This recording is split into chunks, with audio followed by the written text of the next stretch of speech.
Bien, chicos, el día de hoy les vengo a conversar sobre los átomos y la tabla periódica, su relación con la tabla periódica.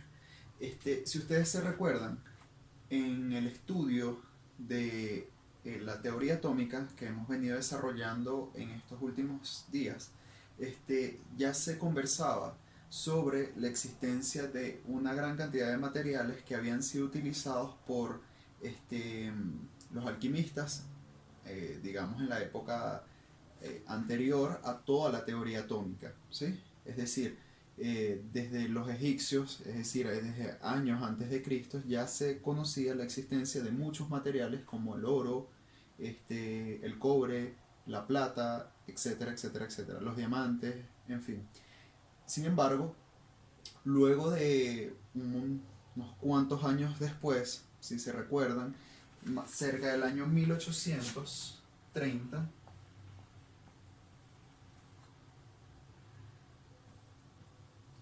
en ese entonces ya se conocía más o menos la mitad de los átomos que se conocen actualmente. Es decir, ya prácticamente la mitad de la tabla periódica ya está descubierta para esta época.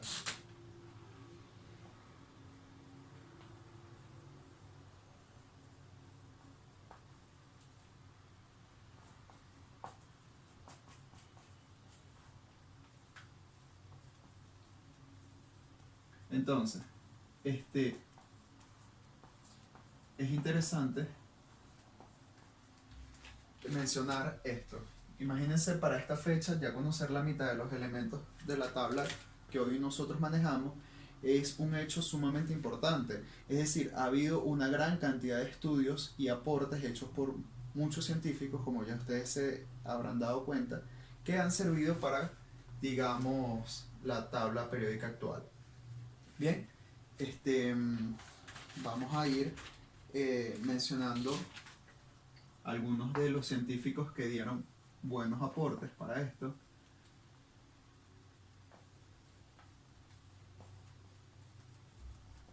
Y lo vamos a hacer por medio de su clasificación.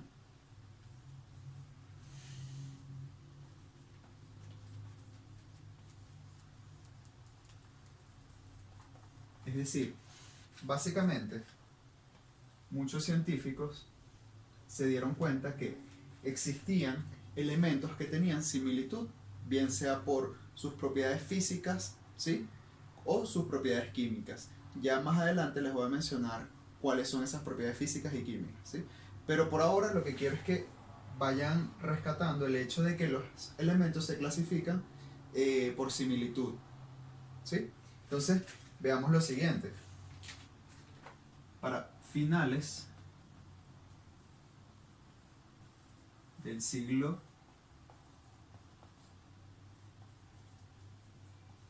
XVIII, estos dos científicos, Lavoisier y Berzelius, estos dos señores ya habían clasificado los elementos en metales, ¿cierto? No metales, y semimetales.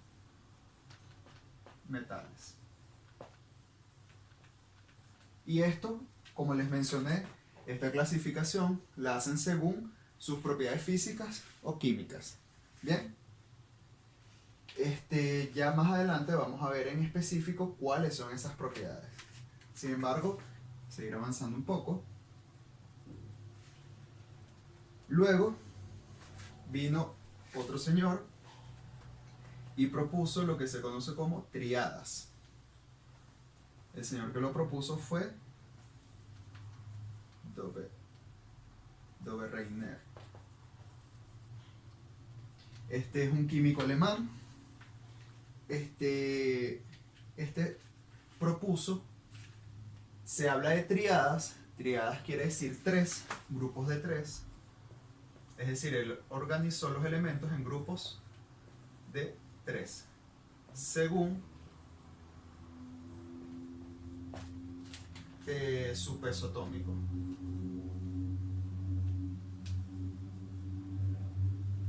¿Se recuerdan cuando hicimos el estudio de las disoluciones? Todos los elementos de la tabla periódica tienen asociado un peso atómico.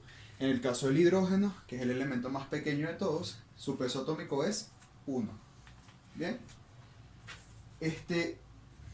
Y adicionalmente, hubo otro científico que organizó los elementos en octavas, es decir, en grupos de 8. Este científico se llama Newlands. Entonces, igualmente, él fue organizando. Recuérdense que todos ellos iban siguiendo la misma línea, es decir, ellos iban estudiando elemento por elemento, viendo qué similitudes tenían y en función de eso realizaban clasificaciones, bien sea por metal, no metal o semimetal, o en grupos de 3, según su peso atómico, o en este caso por octavas. Este señor ya empezaba a organizar los elementos de la siguiente manera. Él decía, el litio, el berilio, ¿sí?, y el potasio tienen propiedades similares. Ellos tres son metales, ¿sí? Tienen puntos de fusión bajos. Esas son por lo menos algunas de las propiedades que pueden medirse, ¿sí? Son brillantes, son buenos conductores de calor, buenos conductores de electricidad. Ahora, perdón, aquí no es berilio, es sodio. Ahora, en el caso de al lado, tenemos berilio, magnesio y calcio, ¿sí? Y si vamos un poquito más hacia la derecha, aparece el oxígeno y el azufre. Entonces, ya acá, si se dan cuenta, están los 8 elementos y esto es lo que se conoce como octava de Newlands.